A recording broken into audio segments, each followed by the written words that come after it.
Hello বন্ধুরা, আশা করছি সকলে খুব ভালো আছো আর আমরাও খুব ভালো আছি। আমার নতুন ব্লগে জানাই তোমাদেরকে আবারও অনেক ওয়েলকাম। আজ তোমাদের সাথে আরও একটা নতুন ব্লগ শেয়ার করছি। এই যে হাই করো, তাকাও, একটু হাই করে দাও। এদিকে তাকিয়ে করতে হয়। হ্যাঁ বলে আমরা এখন ঘুরতে যাচ্ছি, জোরে বলে দাও। হ্যাঁ এখন তো বন্ধুরা, আমরা যাচ্ছি হচ্ছে একটু সানডে আউটিংয়ে, কারণ প্রত্যেকটা সপ্তাহে চেষ্টা করি ছেলেকে নিয়ে একটু বাইরে বেরোনোর। তো ওই জন্য এই সপ্তাহে একটু দূরেই যাচ্ছি। তো প্রত্যেক সপ্তাহে বাড়ির আশেপাশেই ঘুরতে চাই, তো এই সপ্তাহে ভাবলাম তো একটু দূরেই যাওয়া যাক। আর আমাদেরও অনেক দিন ঘুরতে যাওয়া হয় না। তো দেখো, এখানে আমরা চলে আসলাম আমাদের যে কেওড়াপুকুর বাজার, সেই বাজারের কাছে। আর এই বাজার থেকেই আমাদের বাস, অটো সব পাওয়া যায়। তো এখান থেকে এখন অটো ধরে লাস্টে আমরা চলে গেলাম হচ্ছে টালিগঞ্জ। বাস ধরার জন্য অনেকক্ষণ অপেক্ষা করে দাঁড়িয়ে থাকার পরে বাস পেলাম না, তো অগত্যা আমাদের অটোই ধরতে হলো। তো অটোতে আছি। তো বন্ধুরা, আমার ছেলেও এখন ব্লগ করতে শিখে গেছে, তো শুনতেই পারলে। তো এখন অটোতে আছে, তো সেটাই আমি ওকে বলে দিচ্ছিলাম, তো সেটাই ও বলছিল আর কি। মা আর ছেলে কথা বলতে বলতে এদিকে চলে এলাম আমরা টালিগঞ্জ মেট্রো স্টেশন। আমাদের কুদঘাট হয়েও আসা যেত, কিন্তু যেহেতু বাস ধরবো বলেছিলাম, তো ওই জন্য বাস আর ধরা হলো না। তো তাই জন্য আমরা অটো ধরে চলে এলাম টালিগঞ্জ মেট্রো স্টেশন। তো দেখো, আমরা চলে এলাম টালিগঞ্জ থেকে রবীন্দ্র সদন। তো রবীন্দ্র সদনে এখন নেমে এখানে হাঁটছি।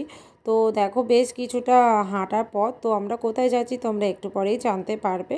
তো দেখো, অবশেষে চলে এলাম সেই জায়গাটা। তো রবীন্দ্র সদন থেকে একদমই খুবই কাছে, মোটামুটি ওই 5 মিনিট মতো লেগেছিল। তো চলে এলাম নন্দনে। তো নন্দনে এসেছি হচ্ছে মুভি দেখতে। বেশ অনেক দিন থেকে ওকে বলছিলাম যে চলো নন্দনে মুভি দেখতে যাব। তো যাই হোক, অবশেষে আমাকে নিয়ে এসেছে। আর মুভি দেখতে এসে আমি তো আমার সাথে সাথে অনেকেই যারা যারা মুভি দেখতে এসেছে সবাই সারপ্রাইজড হয়ে গেছিলাম। তো চলো তোমাদেরকেও সেই সারপ্রাইজটা দেবো। তো আমার ছেলেকে নিয়ে ফার্স্ট টাইম যেহেতু মুভি দেখতে এসেছি, তো একটু টেনশানেও ছিলাম। তো যাই হোক, ও চুপচাপভাবেই বসে বসে সিনেমা দেখেছে। ও সিনেমা কম ফোনই দেখেছে। আর দেখো, সেই সারপ্রাইজটা হচ্ছে এটা। এই দুজন মানুষ আমার তো খুবই ফেভারিট, অঙ্কুশ দা আর ঐন্দ্রিলা দি। তো বইটা ছিল হচ্ছে মির্জা। তো অঙ্কুশ দার তো বহু মুভি এর আগে প্রচুর প্রচুর মুভি দেখেছি। তো ঐন্দ্রিলা দিও প্রচুর সিরিয়াল করেছে।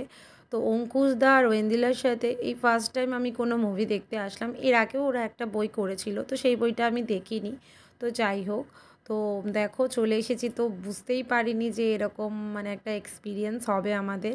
তো যাই হোক, ফার্স্ট এক্সপিরিয়েন্স আমার তো খুবই ভালো লেগেছে। তো চলো, অঙ্কুশদার ওয়েন্দিলাদি আমাদের সাথে কি কথা বলছিল, দর্শকদের সাথে কি কথা বলছিল, তো তোমাদের সাথেও সেটা শেয়ার করি। প্রত্যেকে যেটা পাচ্ছে এবং তোমাদের অঙ্কুশ জায়গায় দাঁড়িয়ে আছে, তোমাদের সবাই আবার আমি আবদার করেই দিচ্ছি। অলরেডি সবাই বলছে মির্জা পার্ট 2 তাড়াতাড়ি বানাতে হবে।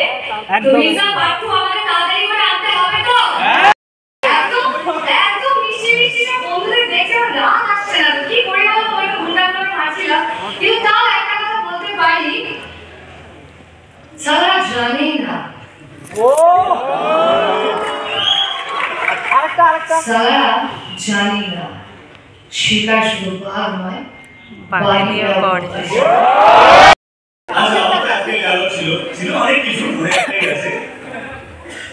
ছিল পকেট, টুপি ছিল কিসমত, তাও খোদার কাছে ইবাদতে নাম নয়, চেয়েছি শুধু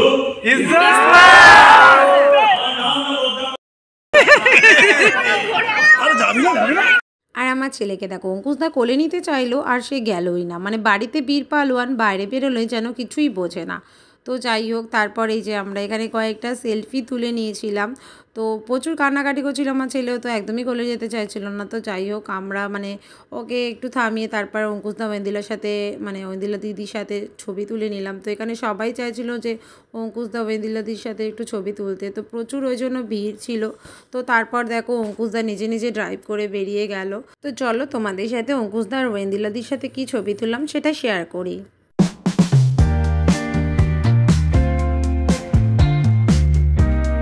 নন্দন থেকে বাইরে এসে দেখি এখানে একটা দাদা বেশ সুন্দর গান করছিল। যেহেতু অনেকটা রাত হয়ে গেছিলো, ওই জন্য আর দাঁড়ায়নি। তো তারপর চলে এলাম রবীন্দ্র সদনে, তো মেট্রো ধরবো বলে। তো দেখো, এখানে এসে একটা জুতো বেশ পছন্দ হয়ে গেছিলো, তো এই জুতোটা কিনে নিলাম। জুতো কিনে তারপর মেট্রো ধরে চলে এলাম কুদঘাটে। আর কুদঘাটে এসে প্রচুর খিদে পেয়ে গেছিলো, ওই জন্য কলকাতা 40-তে ঢুকে এখন আমরা রাতে ডিনারটা করে নিয়েছি। তো ছেলেকে আমি ছেলের টিফিনটা নিয়ে এসেছিলাম, তো রাতে ডিনারটা বাড়িতে এসেই করেছিলাম। তখন 9টা 9:30 বাজে।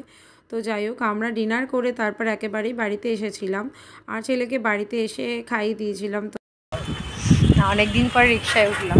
এতে কতক্ষণ প্যাসেঞ্জার থাকে? গুড নাইট বলে দাও। Good night, tata, bye bye. সারাদিন মজা করলে তো? Happy happy? ফ্লাইং কিসি দিয়ে দাও। বাসে করে আসে না সবাই? ভালো করে দাঁড়াও, লাইট বাসে আছে। করে দাও ফ্লাইং কিসি দাও। সব নেক্সট ভালো।